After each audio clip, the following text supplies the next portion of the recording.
ॐ गणेशाय नमः।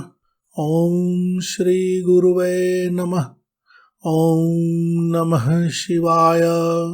ॐ नमो भगवते वासुदेवाय।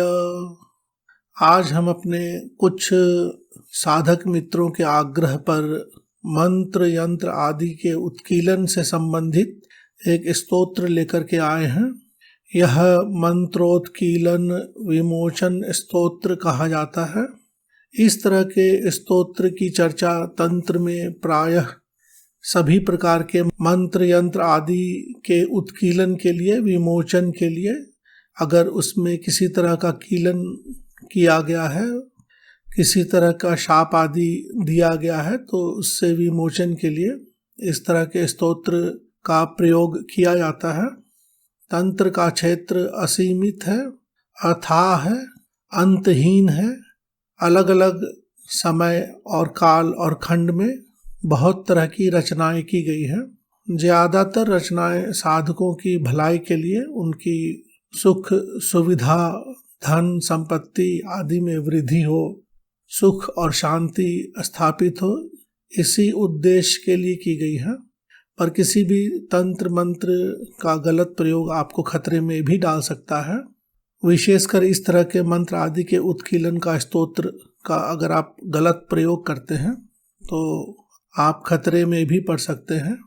और इस तरह के मंत्र उत्कीलन आदि के स्तोत्र के पाठ के साथ साथ आपको उस देवता से संबंधित कवच आदि का भी पाठ अवश्य ही करना चाहिए, ताकि किसी भी प्रकार के अनिष्ट आदि से आपकी रक्षा हो सके। तंत्र में बहुत सारी चीज़ों को गोपनीय रखने का विधान बताया गया है। गोपनीय अधिकतर दुष्ट लोगों से गोपनीय रखने का विधान है, लेकिन प्रायः हर जगह कहा गया है कि जो शांत हो, सुशील हो, गुरु भक्त हो, उसे किसी भी तरह के कवच स्तोत्र आदि को देने में कोई बुराई नहीं है। इंटरनेट पर अपलोड होने वाले हर प्रकार के वीडियोस सभी प्रकार के साधक के लिए उपयुक्त नहीं भी हो सकते हैं। अतः किसी भी तरह का गहन प्रयोग करने के पहले किसी सिद्ध विद्वान या तांत्रिक से परामर्श अवश्य ही करना चाहिए। ज्ञान को बहुत ज़्यादा गुप्त रखने से धीरे धीरे ज्ञान का लोप भी हो जाता है, और ज्ञान के लोप होने के साथ साथ जो दो चार ज्ञानी बच भी जाते हैं तो उनकी कोई ज़्यादा इज्जत नहीं रह जाती है, क्योंकि ज्ञान के लोप के साथ साथ उसकी विश्वसनीयता का भी लोप हो जाता है। अतः ज्ञान का प्रचार उपयुक्त तरीके से तो होना ही चाहिए। तो प्रारंभ करते हैं। श्री मंत्रोत्कीलन विमोचन स्तोत्रम विनियोगः। अस्य श्री सर्वमंत्रोत्कीलन मंत्रस्य मूल प्रकृति पुरुष ऋषिः अनुष्टुप् जगति छन्दः श्री महाविद्या देवता निरंकारा माया शक्तिः ह्रीं ह्रीं बीजं क्रौं कीलकम् मम क्रियमाण संचित जन्म मरण सर्व मंत्रोत्कीलन शाप विमोचन द्वारा धर्मार्थ काम मोक्षार्थे जपे विनियोगः। विनियोग को समझना बहुत ही आवश्यक है। किसी भी कवच स्तोत्र में समझकर विनियोग करना चाहिए। इस सर्व मंत्र उत्कीलन स्तोत्र मंत्र के पुरुष ऋषि हैं। इसका छंद अनुष्टुप है और जगती छंद है। दो तरह के छंद हैं। श्री महाविद्या देवता मूल देवी हैं। माया शक्ति है, यानी ह्रीं बीज इसका शक्ति है। ह्रीं ह्रीं बीज है, क्रौं कीलक है। और साधक हर प्रकार के मंत्र के उत्कीलन और उसके शाप विमोचन के लिए साथ साथ इस क्रिया के द्वारा धर्म, अर्थ, काम और मोक्ष की प्राप्ति के लिए इस स्तोत्र का जप कर रहा है या पाठ कर रहा है। करन्यासः ह्रीं बीजोत्कीलनम् अंगुष्ठाभ्यां नमः। श्रीं मंत्रोत्कीलनं तर्जनीभ्यां नमः। क्लीं देवोत्कीलनं मध्यमाभ्यां नमः। ऐं शक्तयात्कीलनम् अनामिकाभ्यां नमः। सौः छन्दोत्कीलनं कनिष्ठिकाभ्यां नमः। क्रौं ऋष्योत्कीलनं करतलकरपृष्ठाभ्यां नमः। हृदयादिन्यासः। ह्रीं बीजोत्कीलनं हृदयाय नमः। श्रीं मंत्रोत्कीलनं शीर्षे स्वाहा। क्लीं देवोत्कीलनं शिखायै वषट्। ऐं शक्तयात्कीलनं कवचाय हुम्। सौः छन्दोत्कीलनं नेत्रत्रयाय वषट्। क्रौं ऋष्योत्कीलनं अस्त्राय फट्। इन दोनों न्यास में जो बीज मंत्र का प्रयोग किया गया है, ह्रीं श्रीं क्लीं ऐं सौः क्रौं, बहुत ही प्रभावशाली बीज मंत्र है। ध्यानम, ध्यानम सरलता से देख लें। चिंतयन्तीं चैतन्य रूपां ब्रह्म बीजां आनंदकंदां सर्वान्तरांश चेतयन्तीं तारयन्तीं तां मंत्रजालैः चेतयन्तीं प्रकृति पुरुष बीजम् अखिलं संजीवनी मंत्रयंत्रोत्कीलनी सर्वमंत्रशाप विमोचयन्ती।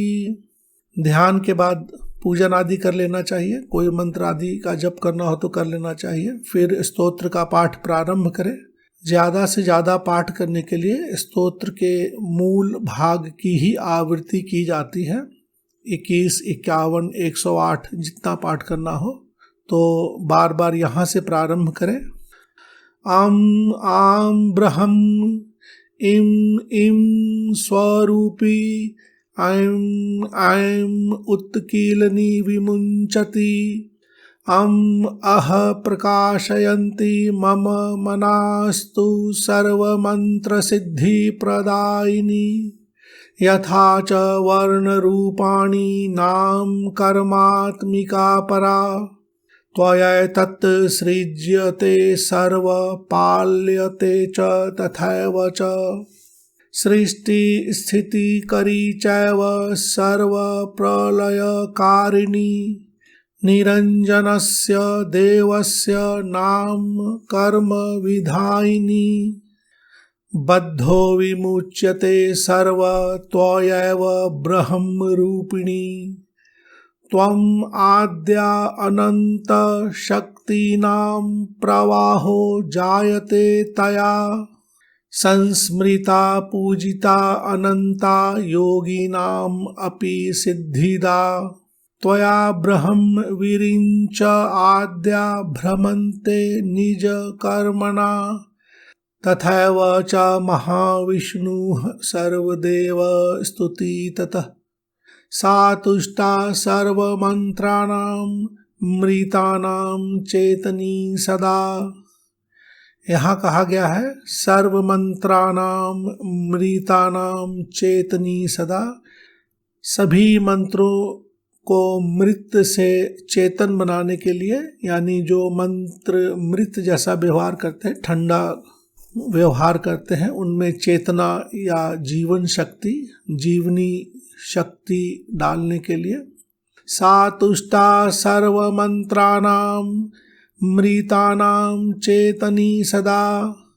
मृत संजीवनी शंभो प्रसादात् शुक्रः सिद्धिदा।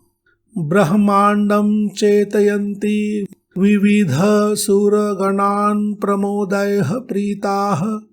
संदीपयन्ति निजगुणविततैः षड्गुणान् प्रेरयन्ति। वर्णान् देवान् जयन्ती दिति सुत दमनी साप्य हुंकार कार्त्री क्षेत्री तस्यैव जाप्यं स्वर विततनुतां मोचयेत शाय जातम। इसके बाद फलश्रुति का भाग प्रारंभ है। फलश्रुति एक ही श्लोक का है। इदं महात्रिपुर सुंदरी स्तोत्रम पठेत भक्तयास्तु यो नरः सर्वान् कामान् अवाप्नोति सर्वसिद्धिः भवेत ध्रुवम्। फलश्रुति के भाग से यहाँ स्पष्ट है कि महाविद्या में यह स्तोत्र महात्रिपुर सुंदरी माता का है। तो महाविद्या माता का पूजन महात्रिपुर सुंदरी के रूप में भी कर सकते हैं। तो साधक यहाँ ध्यान दे सकते हैं कि जब यह माता त्रिपुर सुंदरी का स्तोत्र है और उनसे आग्रह किया जा रहा है तो सबसे उत्तम कवच माता त्रिपुर सुंदरी का ही होगा। या अगर माता त्रिपुर सुंदरी का कवच उपलब्ध न हो या कोई आप और अन्य कवच कर रहे हो, 10 महाविद्या में कोई अन्य कवच भी कर रहे हो, तो वह सबसे ज़्यादा उपयुक्त होगा। इति शिव रहस्ये पंचरात्रे मध्यम संहितायां शिव शक्ति संवादे शैव वैष्णव शक्ति सौर गाणपत्य मंत्रोत्कीलन विमोचन स्तोत्रम ओम ओम ओम। स्तोत्र के अंत में जो इस तरह की लाइन होती है उनसे भी बहुत तरह की जानकारी मिलती है। जैसे यहाँ कहा गया है कि यह शिव रहस्य से उनके पंचरात्र वाले भाग के मध्यम संहिता से लिया गया है। यह शिव और शक्ति के संवाद के रूप में उपलब्ध है उस तंत्र में, उस संहिता में। और यह शैव वैष्णव यानी शिव भक्त, वैष्णव भक्त, शक्ति के साधक, सौर यानी सूर्य के उपासक, गाणपत्य यानी गणेश भगवान के उपासक। तो ये जो तंत्र में जो 5 धाराएं हैं, शैव वैष्णव शक्ति सूर्य गणेश, तो इन सभी के उपासक और इन सभी से संबंधित जितने प्रकार के मंत्र हैं उनके उत्कीलन, मंत्रोत्कीलन विमोचन स्तोत्रम। तो उन सभी मंत्रों के उत्कीलन के लिए और विमोचन के लिए यह स्तोत्र बताया गया है और यह शिव और शक्ति के संवाद के रूप में वहाँ पर उपलब्ध है। तो इस तरह से किसी भी कवच स्तोत्र या सहस्त्रनाम का जब पाठ करते हैं तो उनके बारे में ज़्यादा से ज़्यादा जानकारी हो तो ज़्यादा उचित रहता है। इस तरह के मंत्र उत्कीलन आदि का गलत प्रयोग आपको खतरे में डाल सकता है। अतः सोच समझकर ही इस तरह के स्तोत्र का प्रयोग करें। अगर आप अपने हित के लिए, अपनी भलाई के लिए, अपनी सुरक्षा आदि के लिए पूर्ण श्रद्धा और भक्ति से स्तोत्र करते हैं तो उसमें किसी भी तरह का खतरा नहीं होता है। लेकिन कवच अवश्य ही धारण करना चाहिए, उनका पाठ अवश्य ही करना चाहिए। तो इससे स्तोत्र आदि की फल प्राप्ति में भी बहुत सुविधा होती है, बहुत जल्दी सिद्ध हो जाता है। धन्यवाद।